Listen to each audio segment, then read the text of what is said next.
Je suis Erika Jacobi, je viens de la Guadeloupe et ça fait 11 mois que je vis à Québec. Woy, woy, woy, faut nous prendre nous la main, attendez. Woy, woy, woy, faut nous prendre nous la main, attendez. J'ai choisi le colombo, qui est un plat traditionnel, et parce que je pense que c'est le plat qui représente la diversité en Guadeloupe, et aussi c'est le plat qu'on utilise beaucoup dans les fêtes familiales. Donc c'est un peu le plat qui représente le mieux la Guadeloupe et qui je suis en tout cas. C'est vraiment le plat du dimanche ou des fêtes de famille, quand on veut vraiment rassembler la famille autour d'un plat. Donc il fait vraiment partie de ces plats phares qui ne coûtent pas très cher parce que en soi c'est du poulet, du riz et juste des pommes de terre et cette poudre. Donc c'est économique et c'est vraiment le plat qui se fait en grande quantité. Et on peut en faire pour 5, pour 10, enfin, c'est vraiment un plat qui rassemble.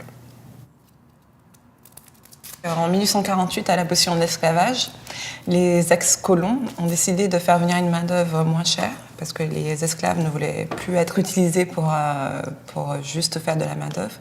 Donc ils ont fait venir une forte population indienne et donc du coup ils se sont un peu intégrés à la culture guadeloupéenne et ils ont fait corps avec cette culture et nous ont apporté cette poudre indienne du coup qui fait partie maintenant de la culture culinaire de la Guadeloupe.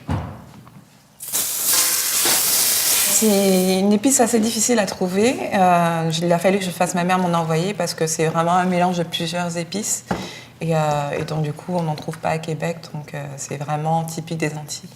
Ça me fait sentir comme si j'étais en Guadeloupe, l'odeur, mais pas grave, je suis pas en Guadeloupe. Je l'ai apprise par ma mère, qui m'a un peu montré plus jeune comment faire et puis souvent je l'ai au téléphone quand je n'arrive pas vraiment, quand c'est trop liquide ou pas assez épicé, donc je l'ai souvent au téléphone pour qu'elle puisse m'ajuster dans ma recette, mais voilà, ça se transmet en tout cas de famille en famille. Alors manger ce plat ici c'est réconfortant parce que c'est des épices qui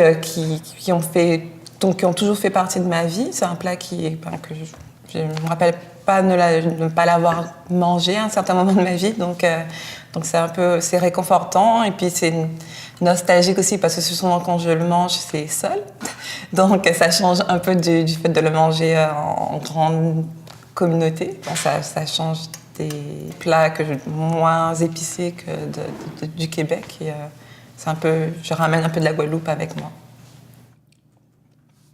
Ah bon, c'est réussi. Avec le tour. Copain.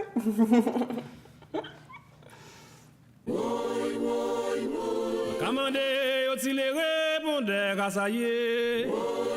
Ah, car ça y est embouillé, en nous aller. Si vous sans Guadeloupéen, si vous sans Martiniquais,